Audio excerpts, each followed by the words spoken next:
Hai semua, welcome to my channel. Kali ini aku akan menunjukkan kalian cara aku membuat susu kefir dan masker kefir. Bagi kalian yang belum pernah dengar, susu kefir itu adalah susu fermentasi dari bakteri baik dengan menggunakan bibit kefir. Ini seperti yogurt sih, cuman kefir ini mengandung lebih banyak bakteri baik dan bakterinya itu bisa tinggal di dalam usus kita lebih lama dari yogurt. Jadi sangat baik untuk kesehatan karena membantu pencernaan dan juga menurunkan peradangan. Selama ini yang terkenal di Instagram itu adalah masker kefir, tapi kali ini yang aku lebih rekomendasiin itu adalah susu kefir. Susu kefir ini selain baik untuk kesehatan badan, tapi juga baik untuk kulit. Susu kefir ini dia tuh menuntaskan jerawat dari dalam. Susu kefir itu bisa menurunkan peradangan, baik peradangan yang ada dalam tubuh maupun peradangan yang ada di kulit kita. Jadi kalau kita punya jerawat itu kan kulitnya itu meradang karena terinfeksi oleh bakteri. Nah, susu kefir ini membantu menurunkan peradangan itu sehingga jerawat itu lebih cepat selesai dan hasilnya dan bekasnya itu bisa diminimalisir. Selain itu, dengan menurunkan peradangan terus, jerawat itu dapat dicegah sehingga kalian nggak perlu menghadapi namanya jerawat sampai akhirnya meradang. Aku 2 bulan terakhir ini mengkonsumsi susu kefir itu setiap hari, setiap pagi sebelum aku makan apapun, dan memang menurutku hasilnya itu sangat bagus. Kalau biasanya itu aku tuh paling sebulan tuh pasti dapat jerawat, mungkin total ada 5 1 bulan. Tapi sejak minum susu kefir itu 1 bulan, 2 bulan ini aku nggak pernah dapet jerawat. Adapun jerawatnya ini yang kecil-kecil yang kayak beruntusan gitu yang nggak sakit.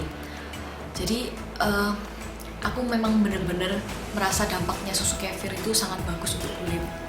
Jadi aku merekomendasi untuk semua orang yang bermasalah dengan jerawat yang meradang, kalian wajib coba minum susu kefir setiap hari. Sekarang yuk, mari kita buat. Pertama, bahan yang kalian butuhkan itu tentunya adalah bibit kefir. Bibit kefir yang aku punya ini aku dapat dari online shop Instagram namanya Jual Bibit Kefir. Aku akan link di bawah supaya kalian bisa lihat lebih jelas. Bahan kedua yang diperlukan itu adalah susu. Susu yang terbaik itu adalah susu mentah, tapi kalau kalian nggak punya akses untuk mendapatkan susu mentah, kalian bisa cari di supermarket di bagian yang kulkas. Itu namanya pasteurized milk. Aku pakai susu yang pasteurized ini merek Diamond. Kalian juga bisa pakai yang merek Greenfields. 2 merek ini tuh bagus sih karena expiry date-nya itu cepet banget, cuma 1 bulan. Jadinya memang benar-benar terjamin tanpa pengawet apapun. Jadi kefir masih bisa terima. Kalau yang UHT yang dijual di rak-rak yang bukan di kulkas itu sangat tidak direkomendasi untuk membuat susu kefir karena sudah terlalu banyak diproses sehingga kefir itu istilahnya sudah kayak nggak doyan lagi makan itu. Terus yang ketiga, kalian butuh gelas. Usahakan gelasnya ini gelas kaca. Kalaupun kalian nggak punya, pakai gelas plastik yang BPA free masih boleh. Tapi aku personally lebih suka gelas kaca karena kalau ditaruh di kulkas tuh lebih cepet dingin. Ada beberapa juga yang bilang kalau gelas plastik itu lama-lama bisa terkorosi karena asamnya dari kefir. Jadi semakin lama dipakai itu akan semakin bisa partikel plastik itu bisa tercampur di susu kefir. Jadi menurutku ya rada serem sih, jadi mending pakai yang kaca aja. Terus setelah itu kalian butuh strainer atau penyaring. Usahakan yang plastik, jangan yang metal, karena metal itu mengganggu kesehatan kefir karena dia kan metal itu kayak mengganggu ion, dan di kefir itu ada ion-ionnya, dia bisa terganggu. Jadi lebih baik pakai yang plastik. Terus selain itu butuh wadah untuk menampung kefir yang udah jadi, plastik juga. Terus sendok plastik juga.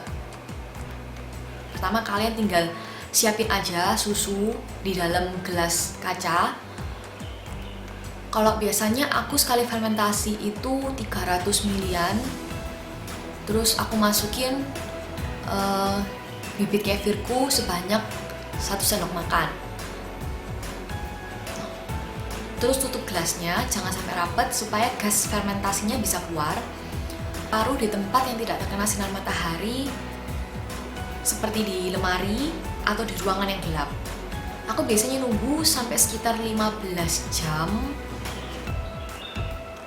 untuk fermentasinya. Setelah itu, kalian akan melihat kalau susu yang tadinya itu cair sekarang sudah berubah jadi mirip kayak jelly atau kayak yogurt, mengental gitu, dan baunya itu sudah lain.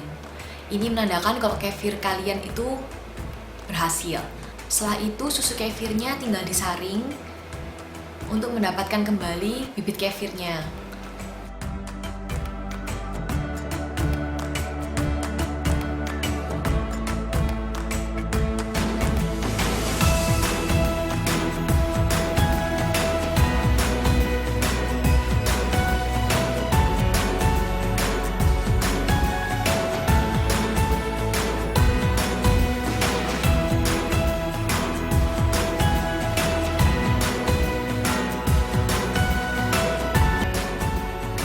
Dan susu kefir yang udah jadi bisa dimasukkan kembali ke gelas kacanya, terus bisa dimasukkan ke kulkas untuk konsumsi di kemudian hari.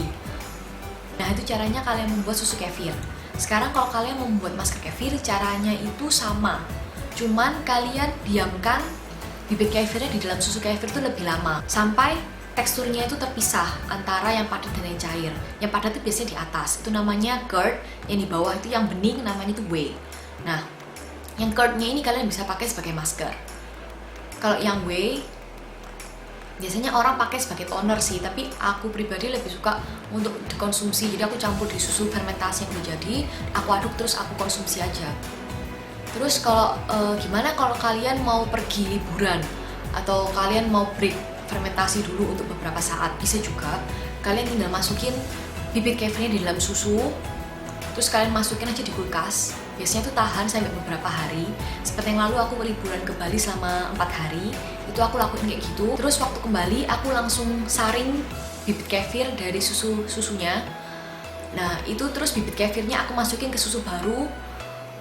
Sudah aku lanjutin fermentasi seperti biasa. Susu yang digunakan untuk storage selama kamu pergi itu bisa diminum, walaupun rasanya ada aneh karena sugarnya kan sudah nggak ada, sugarnya dimakan sama kefirnya. Oke, sekian kali ini. Thanks for watching. Bye.